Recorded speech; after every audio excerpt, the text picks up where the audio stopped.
St. Joseph's Cathedral, a historic edifice that traces its origin to the Jesuit missionaries in the first half of the 18th century, further enlarged by the Augustinian Recollects to serve as the parish church for the town of Tagbilaran. In November of 1941, the old church of St. Joseph became the seat of the newly created Diocese of Tagbilaran upon its canonical erection by Pope Pius XII, officially separating Bohol from the Archdiocese of Cebu, to which it had been affiliated for the past 300 years.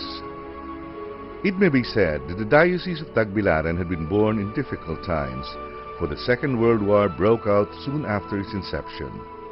In fact, it was only on September 25, 1946, more than a year after liberation, that the Most Reverend Julio Rosales, first Bishop of Tagbilaran, formally took canonical possession of his new diocese.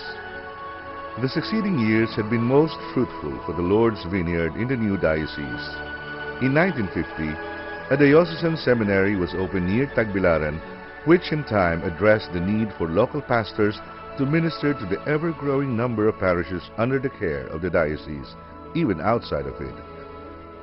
Parochial schools were opened in many towns that provided Catholic education to the faithful, a task ably assisted by religious congregations who had started mission work in the area.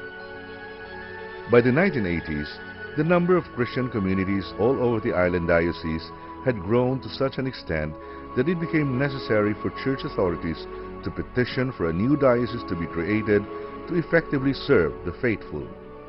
In 1985, the Diocese of Talibon was canonically erected with the Most Reverend Vicente Noel as its first bishop. Meanwhile, the former Diocese of Tagbilaran may have been reduced in its jurisdiction, but the Lord's harvest had been great, and many new curacies were created out of old parishes established in Spanish colonial times. Incidentally, this development augured well for the development of basic ecclesial communities, a harbinger of the local churches coming to maturity. Thus, having considered this clear sign of the times, Monsignor Leopoldo S. Tumulak, 5th Bishop of Tagbilaran, called for the convening of the First Diocesan Synod from September 22 to 28, 1997, at the diocese's own Immaculate Heart of Mary Seminary.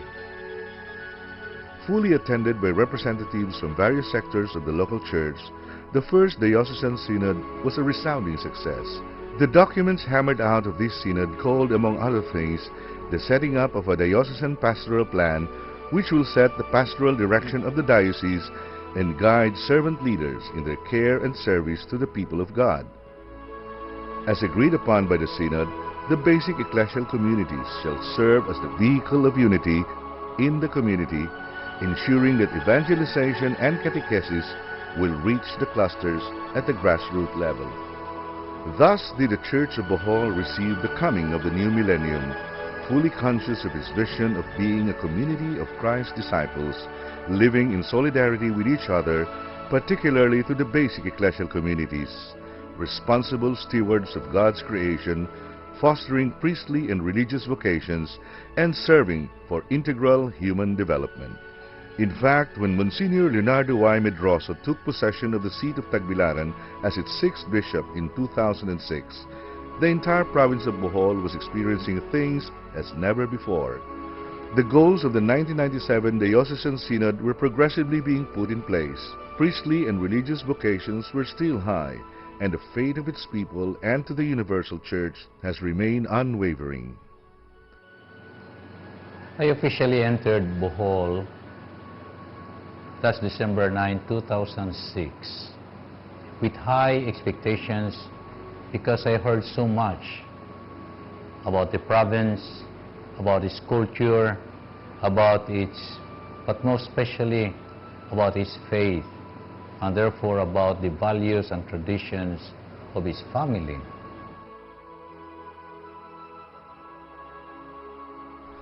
Moreover, there has been a resurgence of interest by the faithful in its religious heritage as manifested by local initiatives to restore and refurbish its beautiful old churches. For Boholanos, the old churches represent continuity and faithfulness to the faith of their fathers. More than just sentimental monuments of stone, these old churches are treasured venues for the day-to-day response to the call of faith. Thus, their preservation is seen as commitment to their cultural and religious identity. This shared attitude has not been lost on people who came on a visit to Bohol. They come not just to marvel at the aesthetic and historical importance of these churches, but also to be inspired by the vibrant faith of its people. In 2011, the Diocese of Tagbilaran, under the leadership of Bishop Leonardo Y. Medroso, launched its 5-year pastoral plan in preparation for the marking of the diocese's upcoming Diamond Jubilee in 2016, with each year carrying a theme for common reflection. Indeed, there was every reason for celebration, for in 75 years, the fate of the Boholano has become as hard as diamond itself. Then the earthquake of October 15, 2013 struck, and for a moment we thought everything we have worked for have come to a destructive end. While St. Joseph's Cathedral in the capital town of Tagbilaran suffered only minor damage, news from the other heritage churches of Bohol were heartbreaking. Beautiful Loon and Maribohop churches totally succumbed to the ground. Lobok Church, Bohol's second oldest, largely became ruins.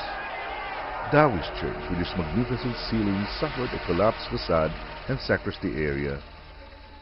Venerable Baclayan Church, too, the crown jewel of our heritage churches and the oldest in the island, lost its arcaded facade and belfry.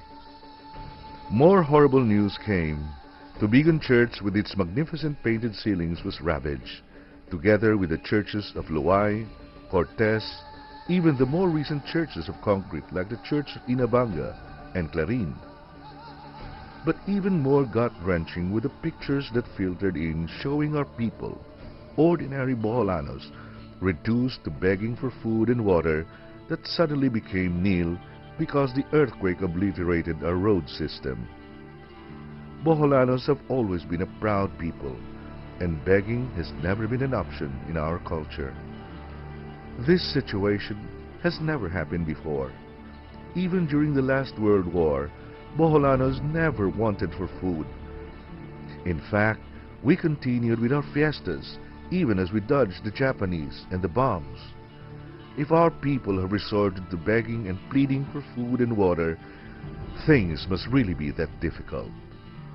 Long used to responding to provide comfort to others in disaster areas, our people have tasted the verity of the saying that it's truly infinitely better to give comfort than to be at the receiving end of it.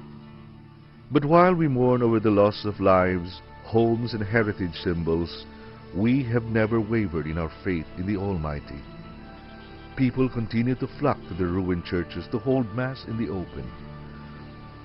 Boholanos from all over the world pledge financial support for the reconstruction of their local churches, just as they sent in money and goods to relieve the sufferings of their compatriots.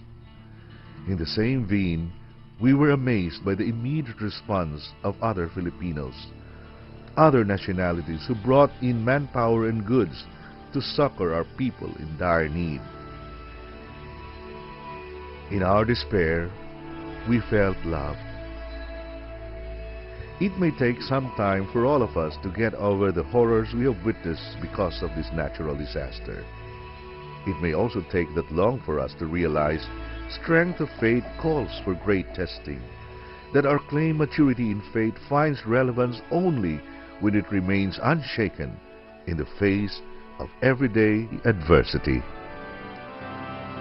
The earthquake may have shaken this diocese and this land we love so much, but for as long as our faith in God and our indomitable spirit remains unshaken, we shall have achieved the vision of our 5-year pastoral program, a beacon of light shining through the evangelized basic ecclesial community in the meaningful celebration of our 75th year journey of our faith.